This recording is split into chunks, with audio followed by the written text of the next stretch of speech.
నమస్కారం. ఈనాడు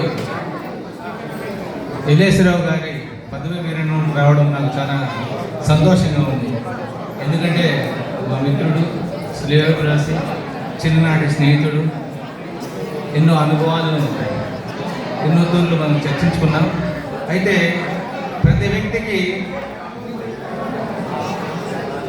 పుట్టుక చావు ఎంతో భగవంతుడు నిర్ణయిస్తే, ఇక్కడ మనం ప్రభుత్వంలో పనిచేసేటప్పుడు అపాయింట్మెంట్ అండ్ రిటైర్మెంట్ ముందుగానే నిర్ణయించబడుతుంది. 10 రోజులు అపాయింట్మెంట్, 10 రోజులు రిటైర్మెంట్ ఉంది.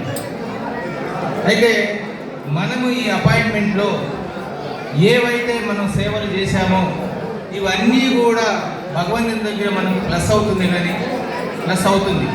ఎందుకంటే మనం ప్రభుత్వ ఉద్యోగం తీసుకుంటూ ఎంతోమంది అనాథ పిల్లలకైతేనేమి, అజ్ఞానులకైతేనేమి, ప్రతి ఒక్కరికి ఎలాంటి స్వార్థం లేకుండా మంచి విద్యను అందించి వాళ్ళ యొక్క మంచి విద్యార్థులు తీర్చిదిద్దినప్పుడే మన యొక్క వృత్తికి మనము చేసిన శ్రమకు ఫలితం ఉంటుంది. అలాంటి చేసినటువంటి టీచర్లు ఇక్కడ చాలామంది ఉన్నారు. చాలామంది రిటైర్డ్ అవుతే ఏ పొజిషన్ ఉన్నారు, రిటైర్మెంట్ ఉన్నారు. అయితే మనం ఏదైతే ప్రభుత్వం దగ్గర నుంచి మనము గుర్తు తీసుకొని మనం సేవ చేశామో అది ఈ రోజుతో మనకు తీరిపోయింది. అయితే ఇప్పుడు నేను మా స్నేహితుడు చెప్పేది ఏంటంటే, సమాజ సేవ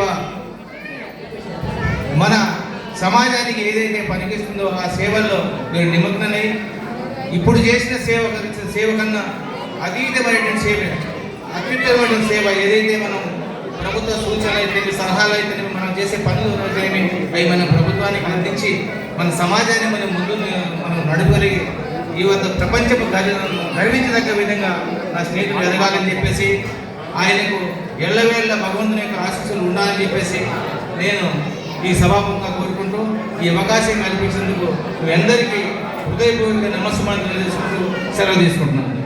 sir, thank you sir. Me classmate మీరు ఎప్పుడు